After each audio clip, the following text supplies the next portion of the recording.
Hello everyone, this was my 17 June Nifty 50 selling trade. Hindsight में अगर 17 जून Tuesday को देखें चार्ट को, मार्केट को, तो मार्केट थी रही साइडवेज, 1 घंटे की रेंज में रही निफ्टी 50 का चार्ट। अब दो एस्पेक्ट्स देखते हैं, why my entry and why as a seller. और 945 पे अगर हम देखें इस चार्ट को, तो बैंक निफ्टी ने तो एक ट्विज़र टॉप बना दिया था और निफ्टी 50 इस टाइम पर CPR के अंदर था, तो इस वजह से सेलिंग, क्योंकि according to my strategy CPR is considered to be a no trade zone, but still हम pivot to pivot sideways to down side. मैंने क्या देखा 945 पे, यहाँ पे जो मैंने डाउन साइड की एंट्री बनाई। फर्स्ट ऑफ ऑल ट्रेंड कैसे आइडेंटिफाई किया, वो फर्स्ट कैंडल का स्ट्रक्चर देख के 5 मिनट का, और उसने जो मेजर लेवल एक प्रीवियस डे हाई का ब्रेकडाउन किया था, उस लेवल पे हमने इसको आइडेंटिफाई किया कि ये ट्रेंड क्या रहेगा इसका, कि डाउन ट्रेंड रहेगा। Why was biased towards down side. 10-15 के अराउंड 1 आवर का लो बना, जिसे हम IBL बोलते हैं, इनिशियल बैलेंस लो। तो इन एसेंस तो 10 से 1040 तक, मतलब इनिशियल बैलेंस लो लेवल से जहाँ पे मेरी एंट्री थी, I predicted a bull trap basically.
Main layout पर PIP के साथ आपको पर्टिकुलर वो स्ट्राइक प्राइस भी नज़र आएगी जिसमें मैंने ट्रेड किया था। वो थी 50 OTM थी, स्पॉट था दैट वाज एट 24,900 और ये है 24,950 स्ट्राइक प्राइस। कॉल सेल्स की थी, दैट मीन्स हमें जैसे प्राइस नीचे जाएगी तो हमें प्रॉफिट होगा। इसमें एक छोटा सा इशू आपको नज़र आएगा कि यहाँ पे जो PNL चार्ट पे नज़र आ रहा है 24,950 की स्ट्राइक प्राइस पे, और जो PIP में नज़र आ रहा है, इसमें थोड़े सेकंड्स का फ़र्क होगा।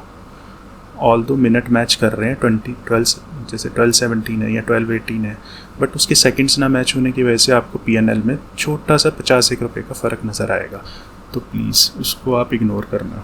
तो ये लास्ट का 1 घंटा मैंने अपना स्ट्राइक प्राइस भी इसमें ऐड कर दिया। तो इसका एक और एस्पेक्ट देखें तो इसमें टाइम कितना लगा इस ट्रेड में, और लकीली मैंने जहाँ एग्ज़िट लिया था वो डे लो ही था, तो इसने बेसिकली फेक IBL ब्रेकडाउन किया था।